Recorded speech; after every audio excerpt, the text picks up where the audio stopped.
Good Girl Confessional podcast for 2024. I'm your host, Sandy Lowres, and man, is it good to be back. I'm super excited. Everybody knows this is my happy place. Wow, after a much needed break, it's the very first break over the Christmas New Year period that we've actually taken since the podcast started. So very, very excited now to be back though and recording and sharing the hard-won wisdom of some incredible women. As for those playing along and who are watching this on video, you'll notice that I'm still in a makeshift studio because over 9 months ago our house flooded. It is still being repaired and we're living in a rental, but that is fine. I'm happy to make do with this little study studio, which is great, and just really, really happy and excited to be back with you guys. Before I begin today, I really want to acknowledge the traditional owners of the lands on which this podcast is recorded, the Wurundjeri people and the Boonwurrung people of the Kulin Nations. And I would like to pay my deepest respects to their elders past, present, and to those emerging.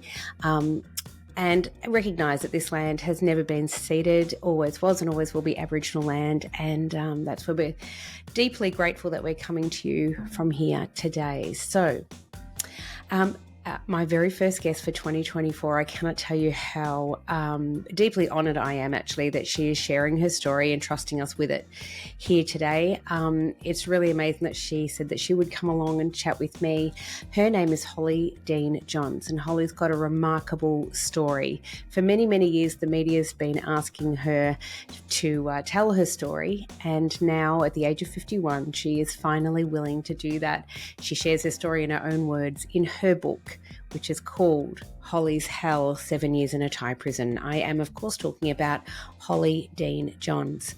Holly spent many, many years in a Thai prison on drug traffic charges, and she is now a qualified social worker, speaker, counsellor, and she's an advocate speaking on topics such as PTSD, drug abuse, mental health, amongst other things.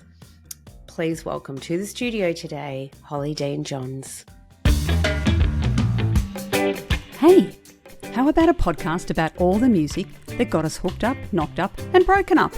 If that got you humming a hit from the 70s and 80s, then have we got a show for you. I'm Jo Pybus, and when Sandy's not in the confessional talking to awesome chicks, she's driving a Sandman over to my place and co-hosting Alex the Seal with me and Molly, a podcast about music nostalgia. Just search for Alex the Seal on your podcast app.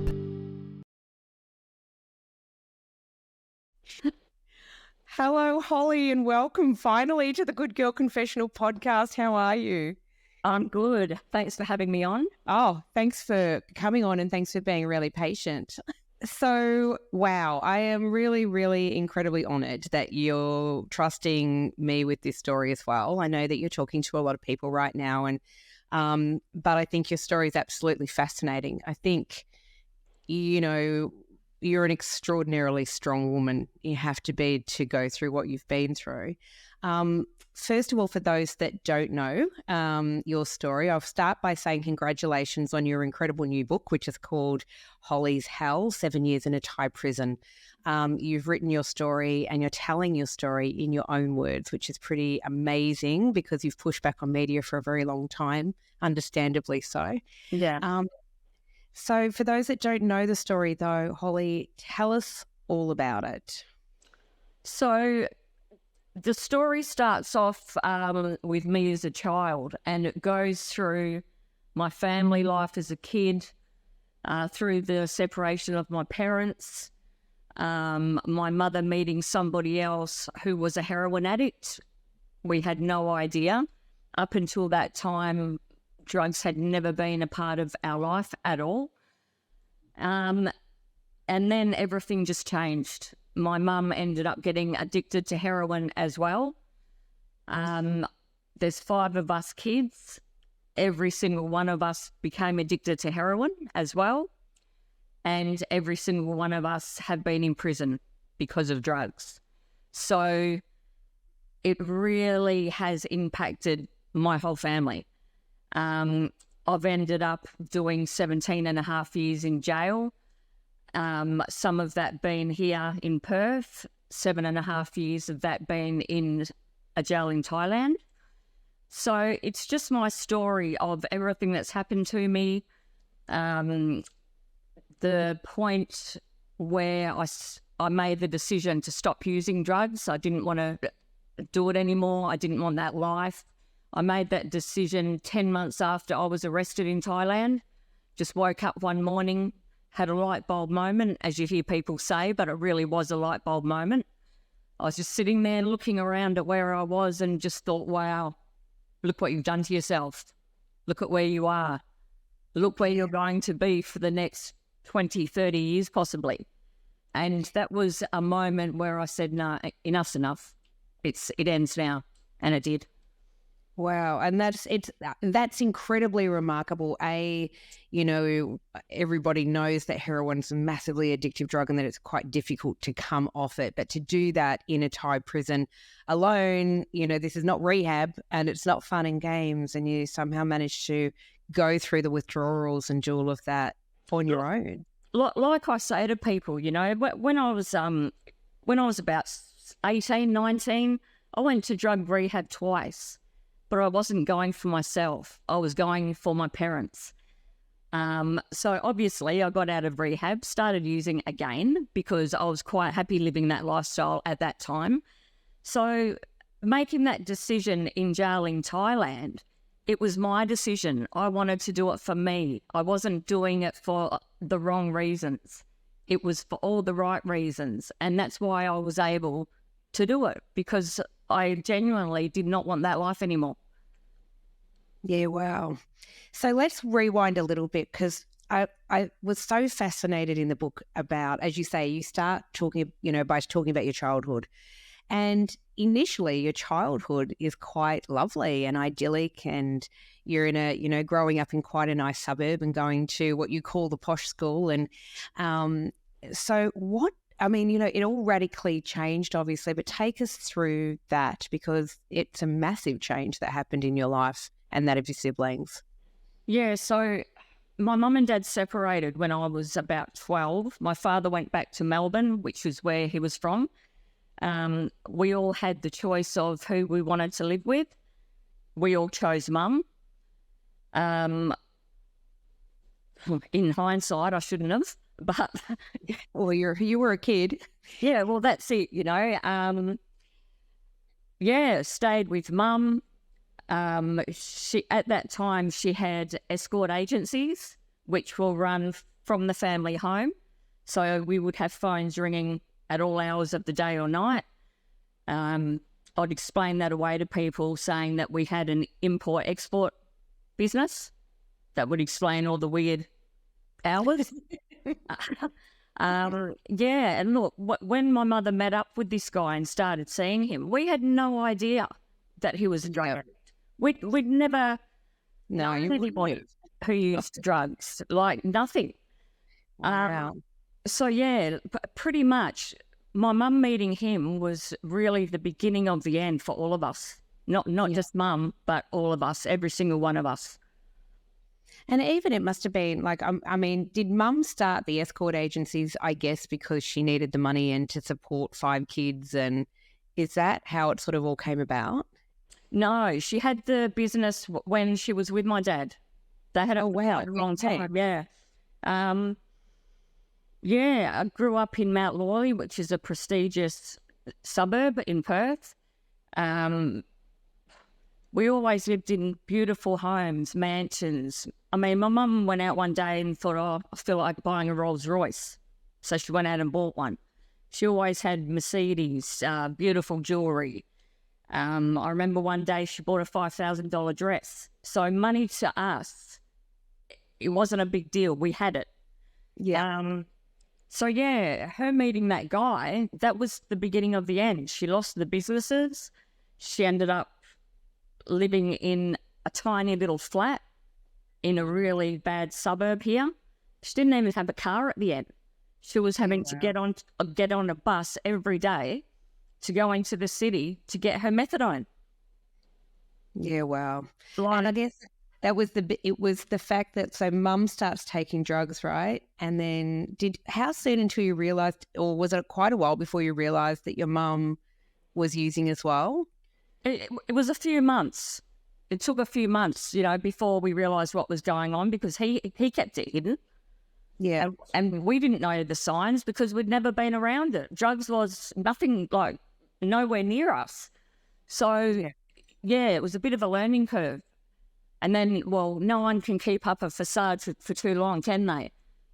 Slowly it comes crumbling down, and that's what happened. Yeah, wow. Yeah. So, Holly, you kind of, you're a kid. You're like 15 the first time you used heroin. Is that right? Yeah, I was a kid, but you've also got to remember through reading my book, I was a kid, but I had the responsibility of a much older person. I mean, there were times when I was mothering my mother. Yeah. There were times when I was getting the kids up for school, making their breakfast, their lunch, cooking dinner. So I had a lot of responsibility on me. I didn't really have a typical childhood. I had to grow up quick. Yeah, you really did. And when I say you were a kid, I meant that in the frame of you're a teenager who's kind of, you're probably needing support and care and all of those things. And as you say in the book, and it's written quite beautifully actually, how you naturally took on that kind of role, though, as the protector of your brothers and your sisters, and of making sure everybody was up, even, because you're not even the eldest child, are you? No, I've got two older brothers.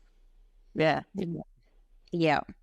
And do you think that is it innate in you? Do you think that you've always kind of had that instinct to nurture and take care of others? Oh, 100%. Who else was going to do it if I didn't? Yeah.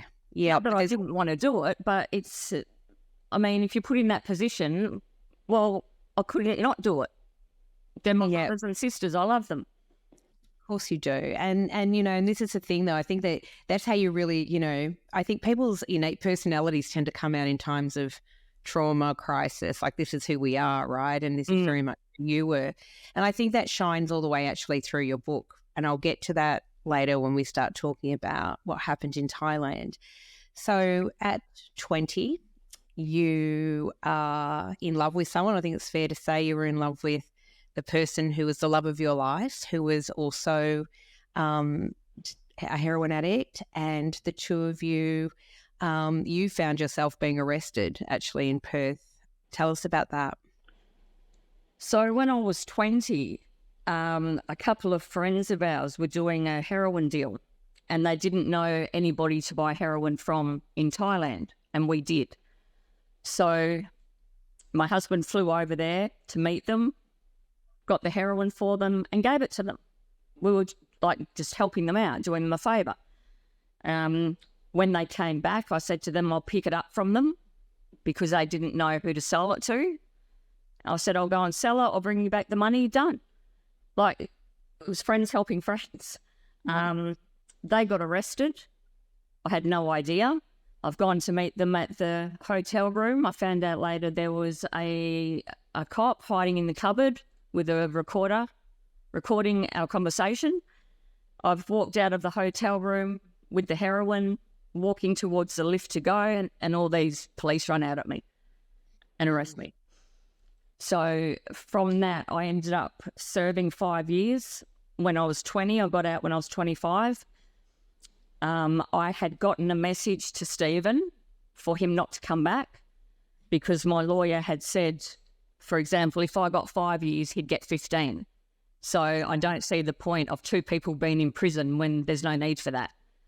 So that's what happened. I got out, finished my parole without any problems, and went over to Thailand to be with him. Like, we've been together since I was 16. Yeah, wow. So whatever's happened in his life or my life, we've always come back together. Yeah. Yeah.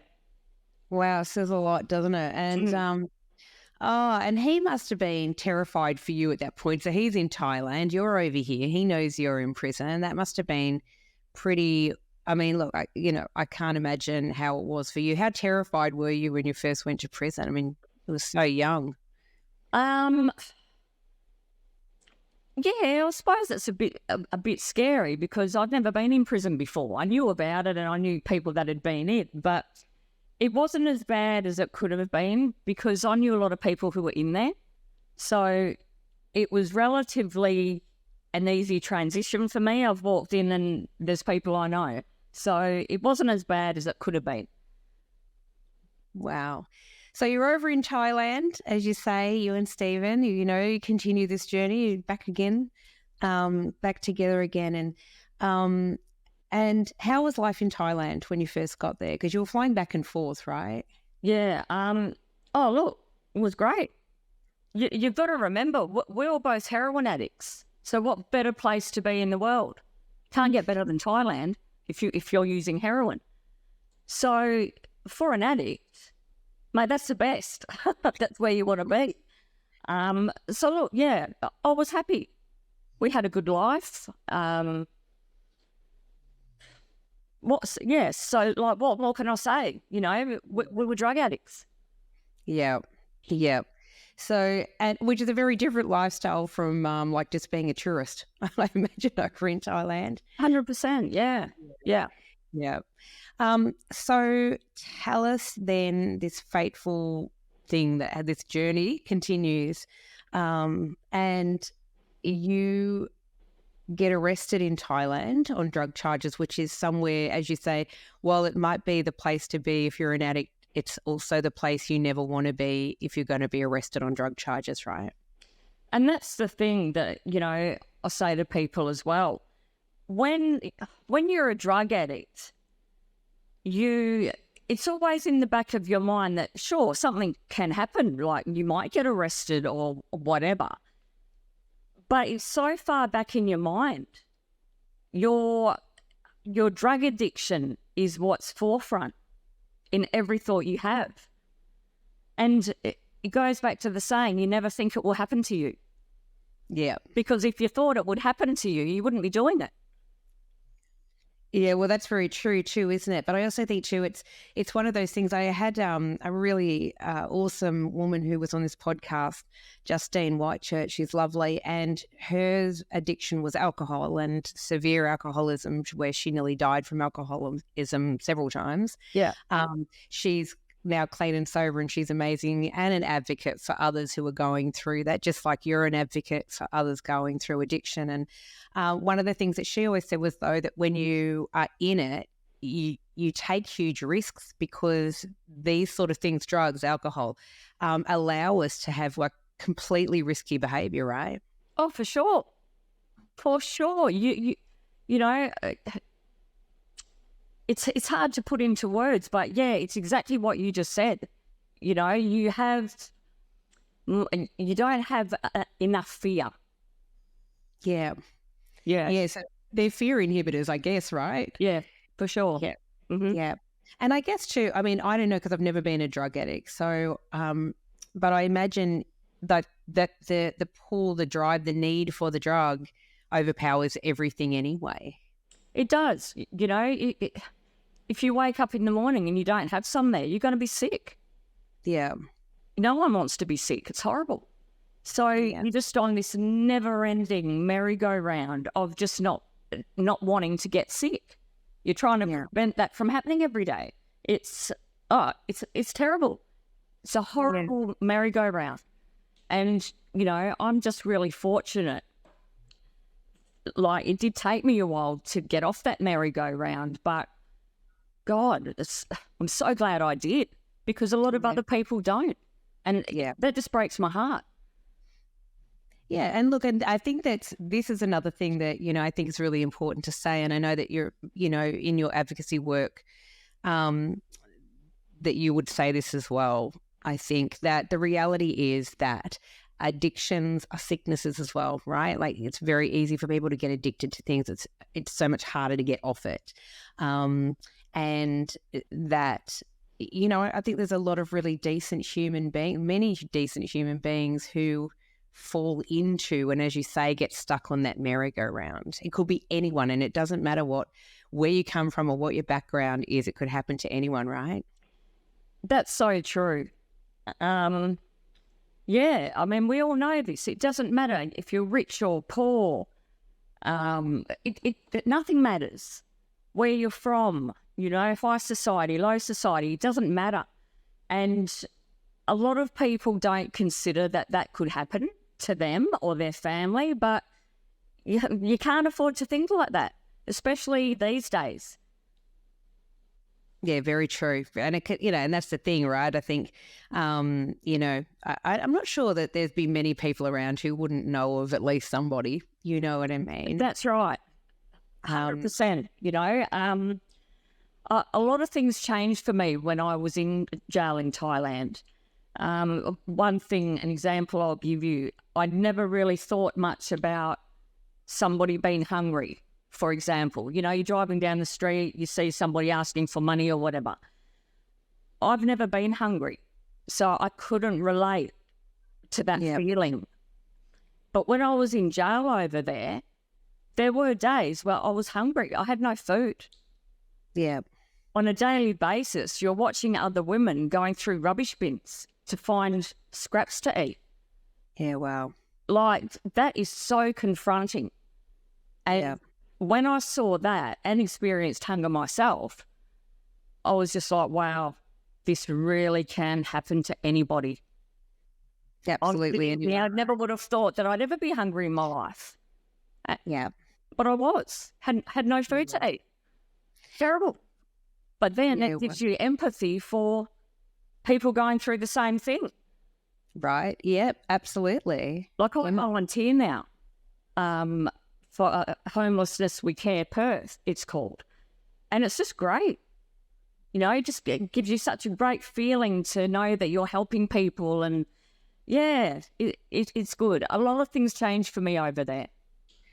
Well, you are a completely different person now than the person who was over there. So, and I that's why I love this journey so much. So tell us about getting arrested in Thailand, because it must have been, reading your book, I read the fear and everything that you felt, but, it's very difficult to imagine how terrifying that must have been.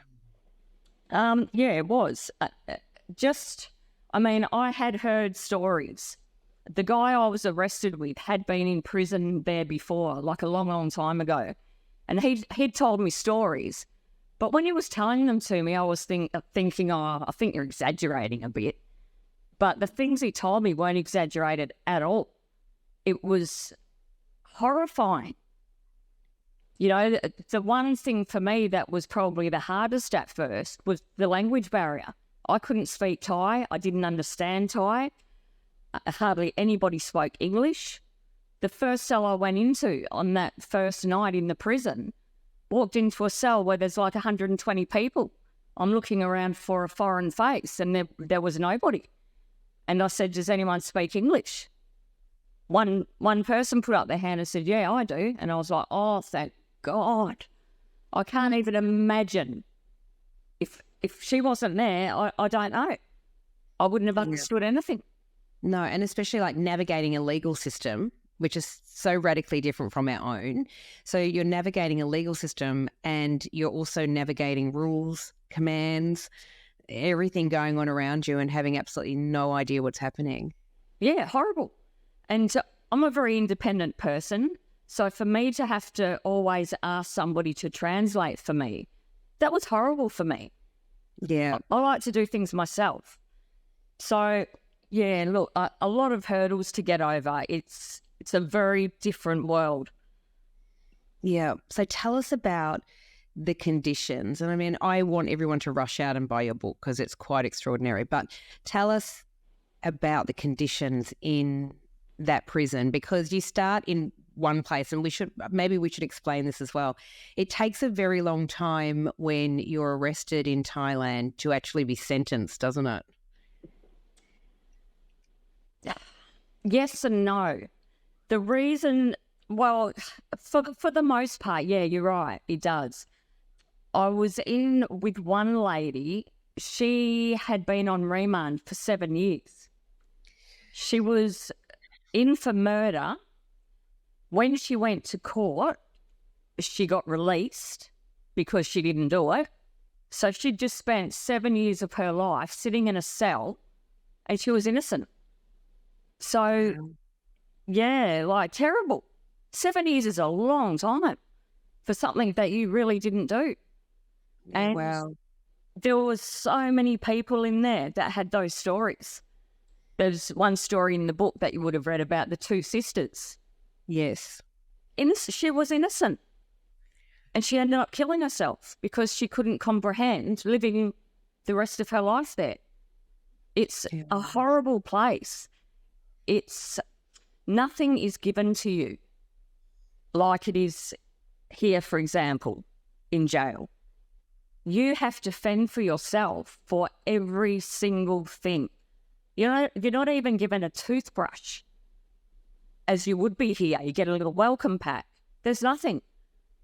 You are fighting daily, hour in, hour out, just to get by. It's hard to comprehend. And if I hadn't have lived it, I would never have believed it. Never in my wildest dreams. It was just frightening even reading it. You know, and I guess like people are going to ask this question. I know they will, but so I'm going to ask it. Like, everything costs money, and as you say, you've got to fight really for everything. How did you get money? How did you actually survive that long? I'll just tell you this as well, because this is so nuts. You work for 3 months to get a salary, which was equivalent to about 10 Australian dollars. So that's what you get paid every 3 months. But then out of your pay, you have to contribute to water and electricity. What? Yeah.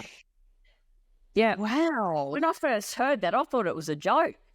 And they said, no, it's not a joke. We have to pay for the water and electricity. And out of your $10, how much goes to water and electricity? To be honest, I can't remember. Wow.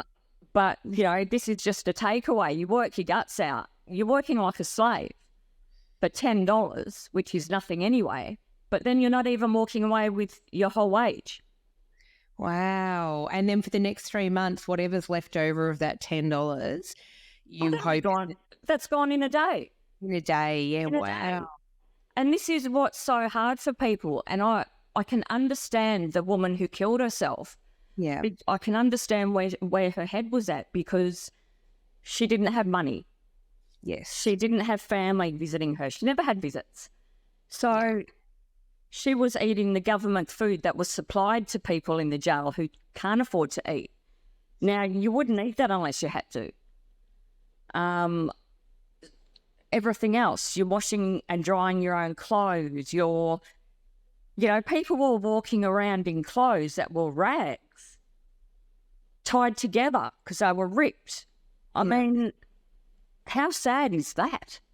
Yeah, wow. I was in the toilet one day in a cubicle next to somebody, and she got up to pull her knickers up, and there were so many holes in them, and she had to tie them together. Yeah. Well, I felt like crying. Yeah, wow. That's the reality of the people that you're living with there. It's a horrible, horrible place. It's so terrible too when you think there's so many people in Thailand, who, as you say, are impoverished anyway, right? They're already struggling in their daily life, so they can't rely on their family then when they're in prison. And they could be in prison for a number of things, either severe or not severe. And as you say, you can be innocent and still sit there for 7 years. Yeah. But things like domestic violence, women, who've protected themselves, all sorts of things. We see issues of that here, but I know that there are women over in Asian countries, especially who different laws, right? And it's just awful. One of the differences is as well, like when you're in jail in Australia, there's people getting released and going home every day. That's just a normal occurrence. In Thailand, no one goes home. the only time you hear people getting released is when somebody's died. So when somebody dies and their body's taken out of the jail, they make an announcement over the PA system. Whoever it is, your body has been released. That's what they say. Wow. So they're the only times you hear of people going out of the jail, when they're dead. It's just a whole other world, isn't it? It is, and nobody over there gets short sentences. You never hear of anybody doing 6 months or a year, even 5 years. People there are doing 20 plus years. So let's talk about that, because it took quite a while for you to be sentenced. Yeah, that was because my case partner wouldn't plead guilty. And because we were charged together, I couldn't be sentenced. I had to wait for him. Right. And that really made me angry. And I said to him many times, "Why are you doing this? You're guilty. They know you're guilty. There's no way getting out of this. So what are you doing?" "I don't care. I don't care. I'm going to try." And I was like, Did he genuinely believed, did he, that maybe just that would shorten his sentence? Or? Yeah, I think so. Oh, yeah. I said to him, "You got to get with reality, mate. Like, there's no way of getting out of this. They're going to be pissed off because you've wasted the court's time. You've stuffed them around. So they're going to go harder on you just for that reason alone." But there was no telling him. And the thing for us was, the big thing for me was, if you get sentenced and they give you a numbered sentence, you can apply to transfer home after you've done 4 years. And that's what I kept saying to him. But he didn't care. He didn't get it. No. Yeah. And I'm gonna apologise right now too. I don't know if you can hear my dog snoring, but she's under my feet and snoring. Oh, that's okay. Can you hear her? Can you hear her? No, I can't. I'll move her out. She's a British bulldog. What do you think? Yeah, that's unbelievable. So you finally get to the point where they go, right, we're going to sentence you. The two of you and your friend that you had been arrested with. So the two of you are taken in. What was going through? I mean, I've read the book, but for those that haven't, what was going through your mind at that time? Like, what was for you the worst case scenario? Indeed, should. It's my dog now. Look, that was a great day for me. I was so happy to finally know my fate.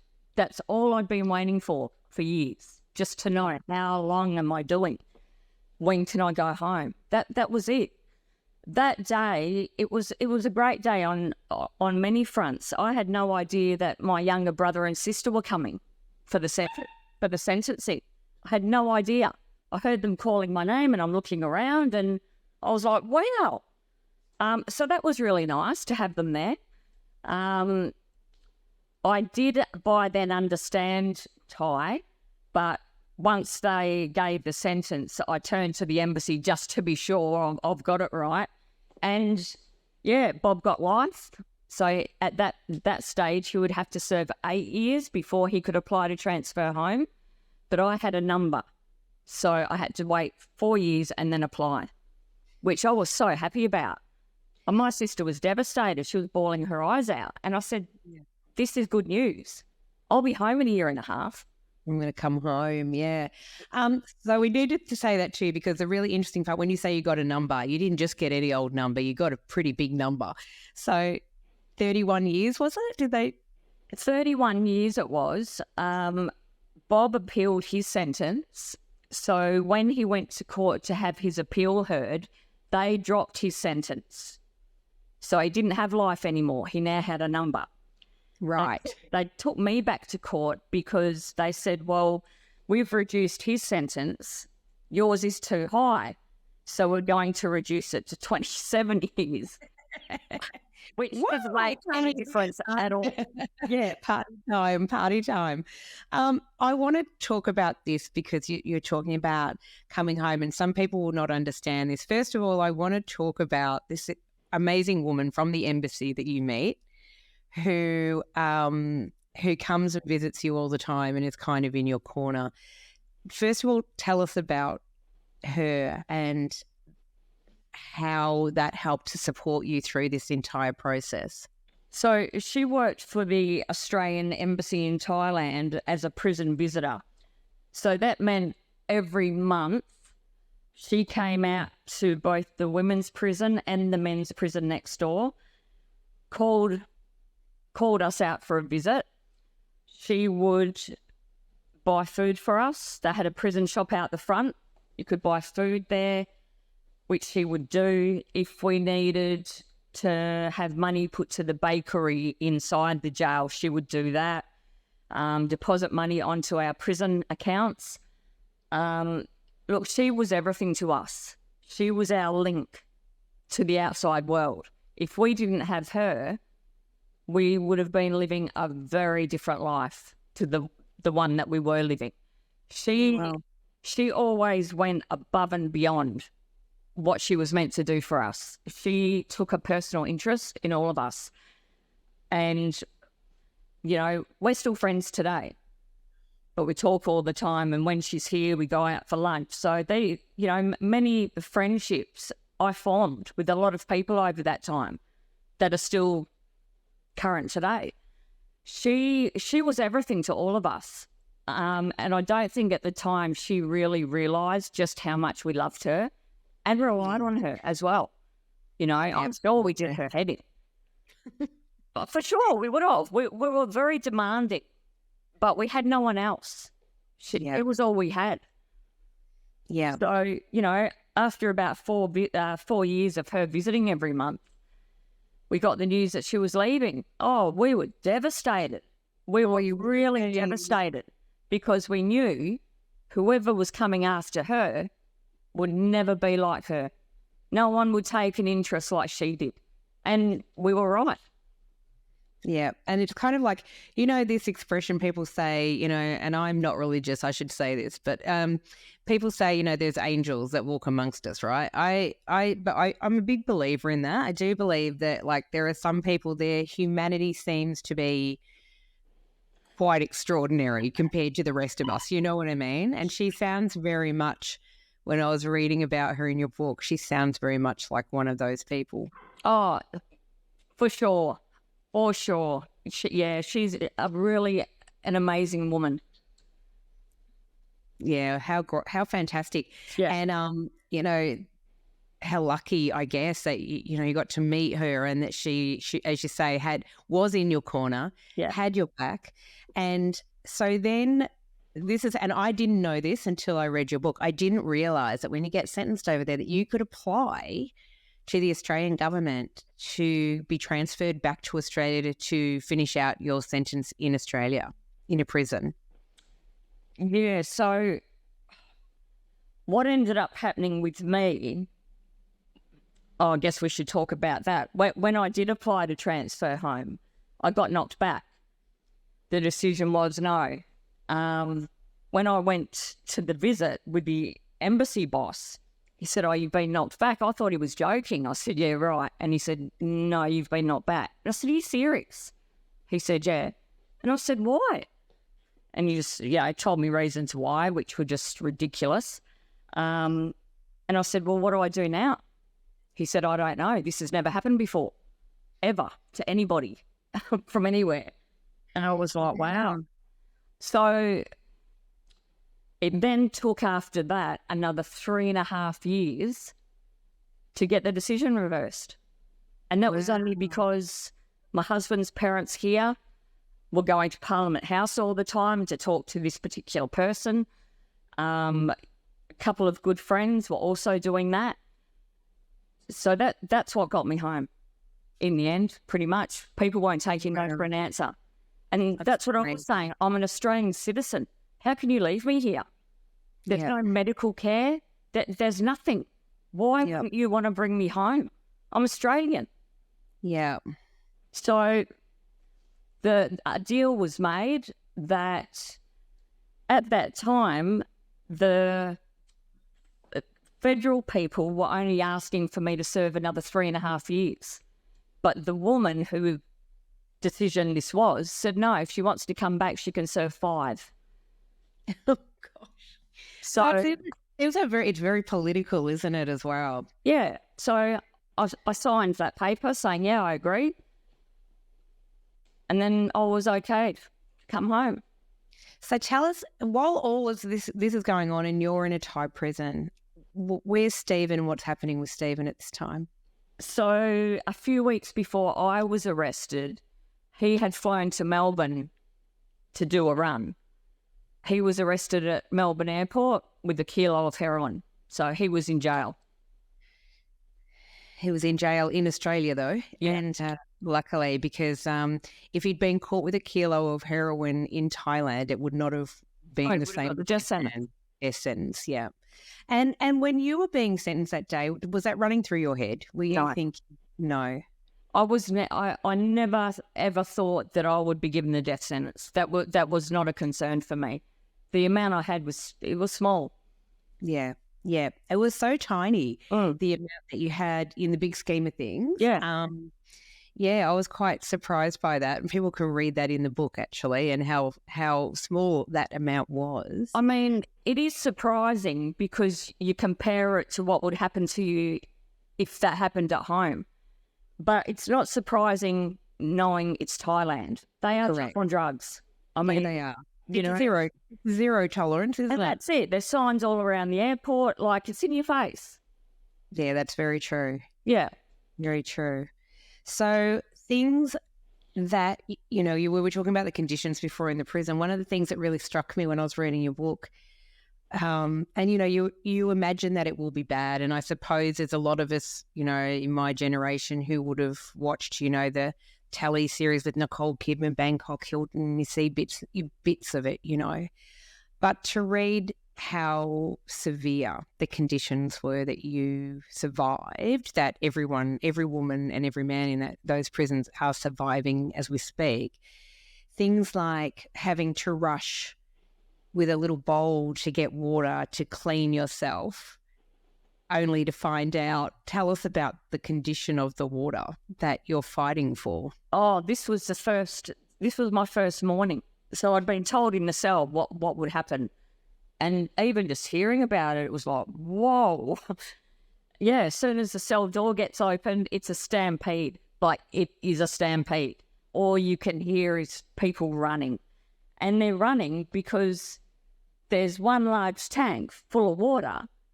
And if you don't get there in time and the water runs out, well, bad luck. You're not going to have a shower. So that's how life was. There was no like, oh, no, I'll have breakfast first and I'll go and shower later. There is no later. There's no later for anything. So, it wasn't that there was not enough water. They could have filled the tank up again and again and again, but they just chose not to. Yeah, wow. Yeah, stuff like that. I mean, I still remember it like it was today. I put the bowl in, I scooped the water, I looked in it. There was pubic hair. There was lice. There was dirt. So I threw it out and got another. But I quickly realised there's no time for that. So very, very quickly, you become a different person pretty much. You have to leave how you are at the front of the jail. When you walk through those gates, you're not the same person. And I wasn't. I became like a Thai person. I lived like a Thai person. Yeah. I had to adapt. So, yeah, that's what I did. We had to survive. And I think that you can't survive if you don't adapt, right? Yeah, that's right. I mean, I got smashed on the nose once because people, everyone's around this tank and you've got people behind you. And if you've got I never wore a shirt to shower. I'd always take my shirt off. But a lot of people didn't. So you've got people behind grabbing onto people's shirts, pulling them away from the tank because they want to get in there to get water. I mean, how can you wrap your head around that? You can't. You can't. You can't. it's crazy. It's a crazy world. Like, the section I was in at first, there was 2,000 women. There was 10 toilets in the yard. 10 toilets for 2,000 people. Wow. I mean, how insane is that? Yeah, that's I had crazy. diarrhea for the first 6 months I was in there. So, sometimes you'd be waiting in line for quite a while to use the toilet. Yeah, Terrible.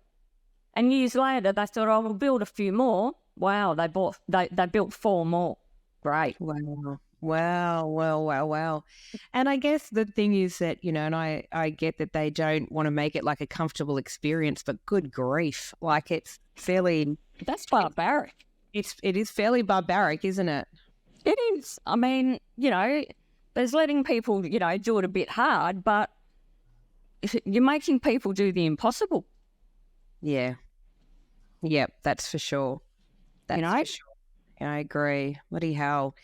And so one of the things I wanted to ask you about is, this is really interesting because I recently met a woman who here in Melbourne, and she was saying to me that she travels a lot, and she's traveled around the world and still does, I believe, and she often goes to prisons. Mm-hmm. And visits Australians who are in prison overseas. And she's been like in a lot of different countries, Colombia and Peru and Thailand and all sorts of places. Did you get lots of visitors who didn't know you but just decided that they would come and support Australians in prison? Or how did... A lot. Really? Yeah, I was so fortunate and so grateful to those people that did that. Because, coming to that prison, it wasn't like you're in and out within an hour and go home. Like the visitors had to wait a long time as well to actually get in. So, not an easy thing for people to do. So I had quite a lot of visits like that, and it just meant the world because we didn't have access to newspapers. We couldn't watch the news on TV. The only stuff they would allow us to watch was news on the royal family and just like Thai soap operas. That was it. If any other news came on, the TVs would be turned off. We didn't even know that 9/11 happened until 2 weeks later. Oh, wow. We knew nothing of what was happening out there. So having visits was one way of finding out what's going on in the world. And like so many people came and, bought food for me, put money onto my account, like really generous people. And it really makes a difference, people doing that, just to get you out of the yard for a while and just having a normal conversation. And it meant everything. Yeah, well, that's amazing. And did they bring you presents, gifts, food, anything? Or they just came to have a chat? Oh, look, I had a couple of visits that I found out later were journalists. Yeah, wow. I was going to ask you about this. Yeah, because everybody knew that I didn't give interviews. I'm not interested in it. So I found out later that a couple of these visits that I had were actually journalists posing as, coming in to say hi. Yeah. And a story would be written about, about me and stuff like that. So, pretty disappointing, but yeah. Yeah, it's pretty crap actually, isn't it? That they didn't disclose. I mean, 60 Minutes came over to see if I'd do an interview. And I was like, no, I'm not interested. So they went next door to the men's prison. Yep. Yeah, wow. Unbelievable. And so how did it feel that day when they said, okay, you've been approved, Holly, you're going home? That was the happiest day I'd had for I don't even know how long. Just the fact that I was going home was great, just in itself. But mentally, I was struggling. Yeah. It was really fortunate for me that I did get the okay when I did, because I knew in myself that it wouldn't be much longer until something went in my head. Yeah. I was very close to that point. And it was very scary because, there are a lot of other, foreigners and Thais and all that and you know when you look into somebody's eyes and you can see the light and the life in there. Well, a lot of these people, it was gone. You were just looking into blank eyes. And I was scared that if I didn't get out soon, I was going to become like that. That was really scary. Yeah. I've never been like so mentally fragile ever. And quite extraordinary when you think too, in some ways, like because you were sober, you were clean, right? You'd stopped using for such a long time that in some ways it's even scarier because there's so much more clarity, right? You're not hiding, or you can't dull it with anything. That's right. Yeah, well, bloody hell. And like reading that, you finally got some medical help and 3 days worth of sleeping pills and that's it. And I was trying to think, how the hell would you ever sleep in these conditions, let alone survive in them consistently? Do you learn to kind of adjust and sleep? I suppose you have to sleep or you'll fall down eventually. Yeah, I mean, it goes back to what I said before, Sandy. You have to adapt. You adapt to your surroundings, because if you don't, you're going to have a much harder time of things than you normally would. So, yeah, you do. You adapt. You learn to sleep in, with it being so hot. I mentioned in the book about punishments. Could feel like 50 degrees in most cells, and the screws would turn the fans off. I thought it was hilarious. That was one game that they played. Everything in that place is about how can we humiliate them today? How can we degrade them today? One thing that is just, it astounded me when I first saw it. So people that were due to be released, a lot of them were like given bail. So that, whoever would put the money up and they would get out. Before they were released, the Scrooge would say to them, strip naked, run around the tank area 9 times. It was always 9 times. I don't know why. And then you can go. These women did it. I couldn't believe it. They did it because they were so scared. Yeah. Of not getting out. Of not getting out, yeah. I mean, obviously they couldn't keep them in, but this wasn't, it's instilled in them. Yes, I was going to say, but if you've been in there for that many years, you'd believe that they had that power. You wouldn't know that they didn't have that power, right? So they wouldn't take understand that. And it is like, you're just indoctrinated. Yeah. You're indoctrinated into that system, right? Yeah. And that's what it is. You're not living like a normal person. Yeah. It's very strange world in there. Yeah, wow.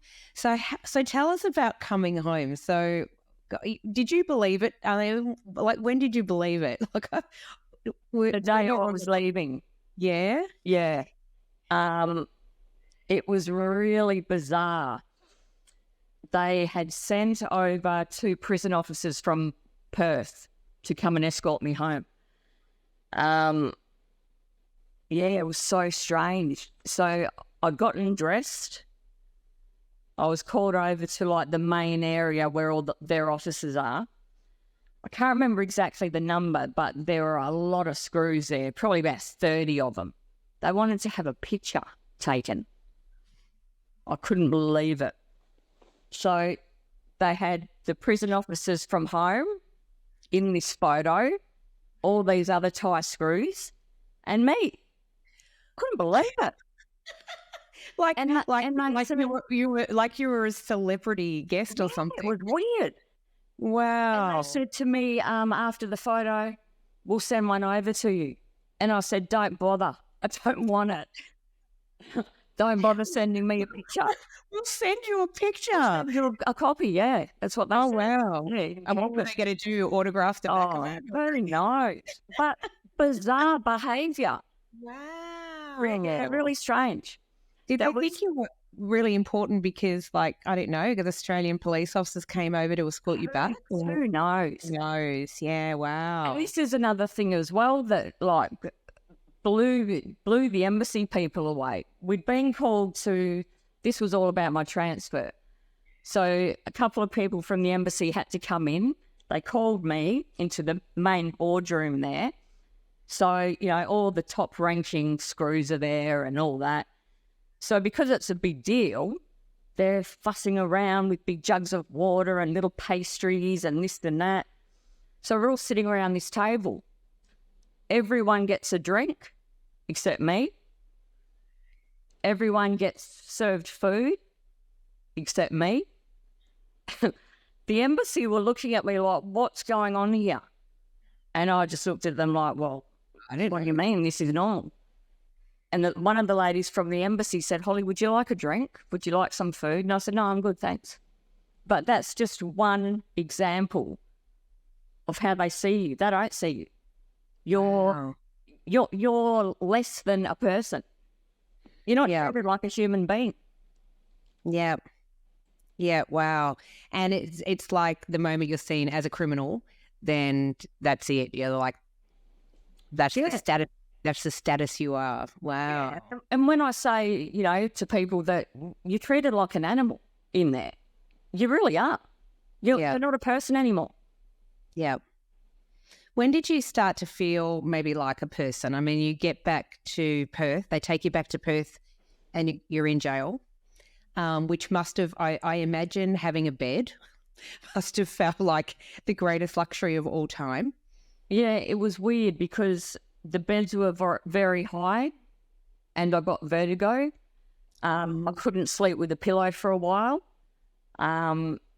Just little things like that took getting used to because I hadn't lived that way for so long. Yeah. Yeah, well, I was thinking about that actually, to be honest.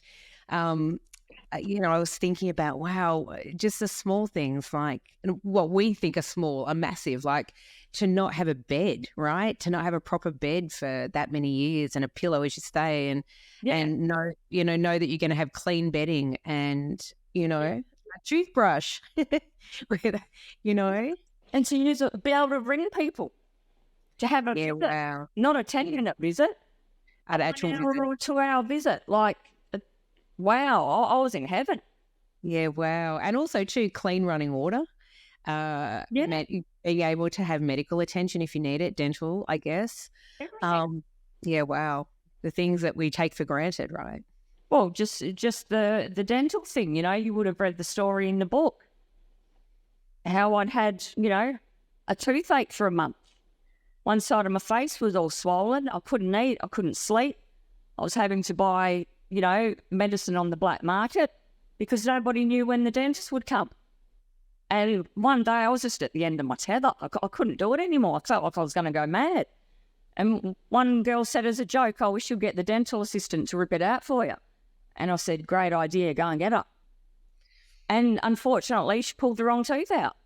And I had to go back again the next day for her to do it again. Holly. I know. No aesthetic. Nothing. One person holding each arm down and one person holding my head. And I was desperate. I couldn't take it anymore. Yeah. And the fear of like infection is a very real thing, right? Like infection setting in and... Oh, for sure. And that was one of the main things I was scared of in that jail, was getting sick. So when I first went in, I had to get permission from the doctor in the jail to allow my embassy to bring in medication for me. I wanted shots against every possible disease I could get. And they couldn't understand why. They were like, well, why do you need these things? I said, look around where we are. Yeah. I'm not going to die in here. No way. So I did. I had to pay for it. Wasn't free, but I didn't care. I was willing to do anything to make sure I didn't get sick in there. Yeah, to stay well. And so how exciting, you get your home and yes, you're in prison and you still had to serve time, but you were home, right? So your family could visit. Again, you're in a situation where you knew people still, I'm guessing, in the jail. Yeah. And it just would have felt a relief, I'm guessing, to just be on Australian soil, right? Oh, it did. It's the best feeling ever. I think I walked around smiling for the first month. Like, people just don't understand, Well, it would have felt like a hotel, it would have compared to what you'd been in. And I'm not suggesting that prison is a hotel. No, I get what you're saying. Look, if I'd never been in jail in Thailand, I would still think that jail here is the worst. And it is. Your freedom's taken away. Yeah. Like, it is bad. But once you've known somewhere else, your thinking changes a little bit. But I would have loved to have studied in the jail there and used my time for good, to actually get something out of being there. But the Thais could study, we couldn't. Yeah, so, coming back to Bandia, that was great for me as well because I knew I could study, which is what I did. I don't see the point of just sitting around every day doing nothing. Get something out of being here. I knew which is one of the amazing. Well, look, I wasn't a drug addict anymore. That was not my life anymore. I knew that. I knew that it would never be an issue anymore. So I knew what I wanted to do with my future. I've known it for a long time. But now it was just about educating myself, getting the certificates I need to get, finishing my book. A lot happened to me when I got out. I was diagnosed with having really bad post-traumatic stress, depression. So getting out wasn't, it was an easy enough process, but I had to do a lot of work on myself as well to get to the point where I was okay. I did a lot of counselling, which really was beneficial for me. And I say to anybody who'll listen, go and get counselling. It's amazing. It works for me. Absolutely. And you know how many times I have said this on this podcast or talked to guests who said it as well. I think it's so important.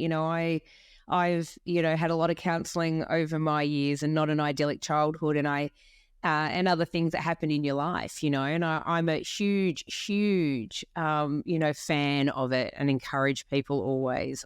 Oh, me too. I always will be. Yeah. 100%. And if you meet a counsellor that that gel with, find one. Keep going. Find one that kind of gets it and gets you. And I think it's so beneficial. And I can't begin to imagine, to be honest, how anyone could have think that you could go through everything you went through and not come out with depression, with PTSD. Yeah. It's a lot. Yeah. Oh, for sure. It's a lot. And when I think about it, it's not just a lot, it's not just being in that Thai prison. It's everything beforehand. It's your childhood and your kind of loss of innocence in all of that and having to be a survivor at such a young age, It's a lot. Oh, sorry. I've got an allergic reaction to sunflower or something that's around. Oh. Sorry. No, don't be silly. With me, there's a lot as well, like I was in jail when I was 21 when my mother died of a heroin overdose. So, lost my mum to heroin. When I was in Thailand, was told my father died of a heart attack. Now, this was only 3 years ago. My eldest brother got out of prison. He OD'd and died that night, the same night he got out.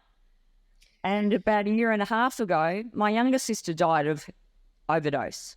So there's been a lot of heartache, heartbreak, all to do with heroin. It's, yeah. I'm so sorry. It's just so much loss, isn't it? It's so much loss. And I guess this is the thing about, drugs and, for some people, alcohol and other things. And when we say drugs, it's not just heroin. No. Lots of people are addicted to lots of different drugs, some of them prescription and some of them otherwise. Yeah. And some people who end up on heroin because they've been addicted to painkillers and, Yeah. It's the next step, right? Sure. Yeah. Yep. And it goes back to the same old thing that you were saying before, Sandy. This can happen to anybody. Absolutely anyone. So let's talk about this for you, this journey since? Because as you say, having that counselling, I imagine, would have been so beneficial because you're now yourself a qualified social worker. Yeah. Youth worker and a counsellor, and a hypnotist, which I thought was really hypnotherapist. Hypnotherapist, yeah. So tell me about that. Like, what was it made sense to me that you would become a youth worker, and it makes a lot of sense to me that you'd be a counsellor. And then I thought, oh, a hypnotherapist. Tell me about that. Yeah, it's actually been in my dad's side of the family for a while. My dad was a hypnotherapist, his brother, and one of his sisters. So it had been around in the family. And just one day I was just sitting here just thinking about things, and I thought, you know what? That interests me. I'm going to go and study about this. And they didn't have anything coming up in Perth for a few months. So there was one coming up in a couple of weeks in Adelaide. So I flew over there, stayed with my brother and his family, which was good. And yeah, did study there. Then I came home, did more study here. I said to the guys who were running the course, look, I'd love to be able to work with people with addictions. And they said, well, in order to do that, you have to do this. So then I had to do more study, which I did. And yeah, everything I've done is leading up to what I want to do now. Which is amazing. And even you talking about it, your face lights up. Yeah. Like you can see your passion for it. Yeah, definitely. I mean, you know, I've walked the walk and I've talked the talk, you know, I've lived it. You know, I was giving a talk yesterday and, you know, I had up on the slide pictures of me when I was arrested. I looked like a walking skeleton. Yeah, wow. But when I looked in the mirror at that time, I thought I looked great. That's how crazy it is. Yeah, for sure. So these people that are there listening to my talk, I'm showing them that. And then on the other slide, it's me now. Yeah. And I was saying to them, look, that was me. Look at me now. If this can be you. Yeah, this wow. doesn't have to be your story. You know, I love that so much. This is such a story. Your story is one of courage and redemption, but it is also one of extraordinary hope, I think, because it also shows that as much as addiction can happen to anyone, healing can also happen for people as well. Definitely. Like, you know, where I am now at the stage of my life I'm in at the moment, like, I'm going to be living my best life. My future, it's exciting. There's just so many opportunities coming my way. And it's everything I've done up till now has been for this. So I'm just so excited just to get on with this next chapter of my life and just see what happens. I know it's going to be great. I know I'm going to help a lot of people. I know I will inspire so many people. You know, if I can do it, you can too. It's not impossible. Yeah, I love that. I love too that you've written this book. As I said, you've told your story in your way. It is raw and honest and quite amazing. It is no easy task for anyone to write a book. How long did the book take to write, Holly? I started writing the book the first day I was arrested. I don't know why, but I just had this thought that I have to document everything. I have to write everything down because one day I'll write a book about this. So it has taken a long time. I only finished it a few months ago because there was more I had to add to the book. But look, I could still be writing it today because there's always something more to put in. But it came to the point where I just had to be like, no, that's it. Stop. Yeah. Otherwise I could keep going, you know. There had to be an end. Well, I absolutely love the courage that you've shown in writing and sharing your story. And so, you know, happy for you that you get to tell this story in your own words rather than, you know, as you say, years ago, media would have perhaps told your story, but not in the way that you can tell your own story.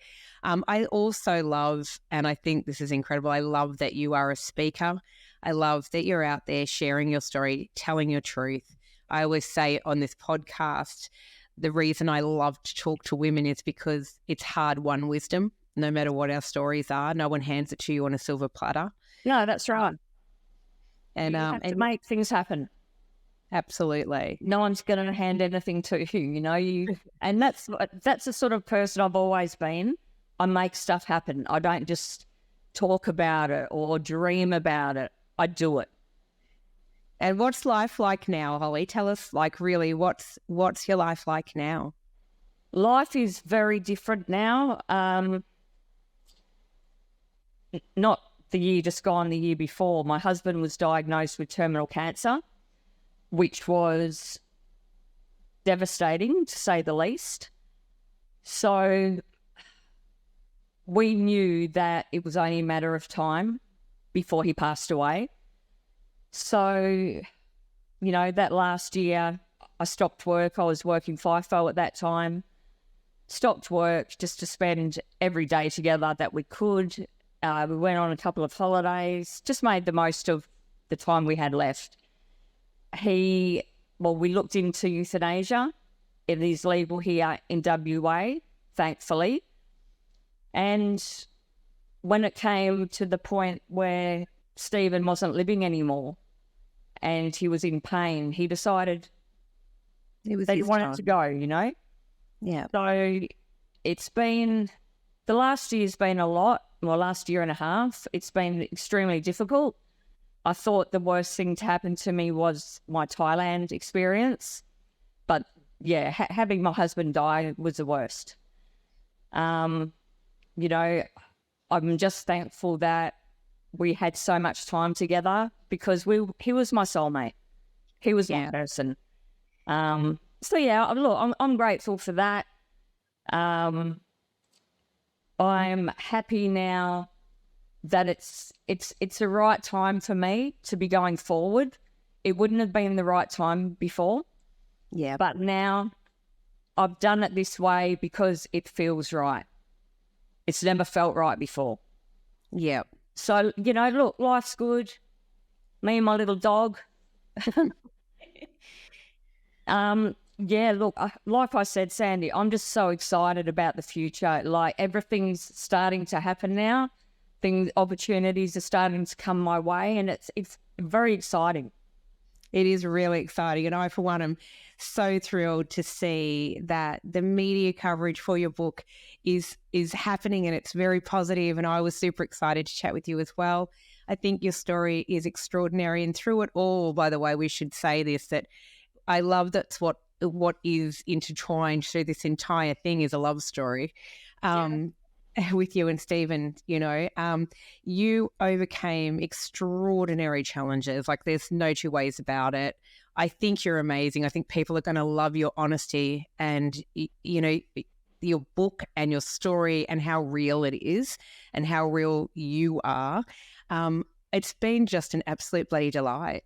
Oh, thank you. It's been great talking with you as well. It's been really nice. Oh, it's just been great. And I feel like I can't wait personally for you to come to Melbourne one day. I'm sure we'll catch up then. Oh, definitely. For sure. For sure. What I am going to say is that you've got a lot going on, but the one thing that you do have, which is really exciting and important, is in Sydney coming up on Monday, the 19th of February, Monday, you are having a book launch at Better Read Than Dead, which is a fantastic bookstore in Newtown in Sydney, and I'm so excited for you. So anyone who's around should absolutely rush in and come to the book launch, come and see you, hopefully get some books signed and get to see you in real life. I think you're extraordinary, and I know, as you so rightfully say, I do believe your story is going to help so many other people. Yeah, thanks, Sandy. Appreciate it. It's been lovely meeting you and your lovely little dog. Thanks. Oh, thanks so much. I'm thrilled. And I will put up links as well on all of our socials and in our That'd be great. notes to where people can get the book and how they can follow you. And I'm really excited for your future as well. Lovely to meet you. Thanks. No, hey, it's been great to meet you. And when I come to Melbourne, which I will, we will definitely catch up. Oh, 100% we will. I think you're great. Oh, cool. No, thanks. It's been really nice. Thank you.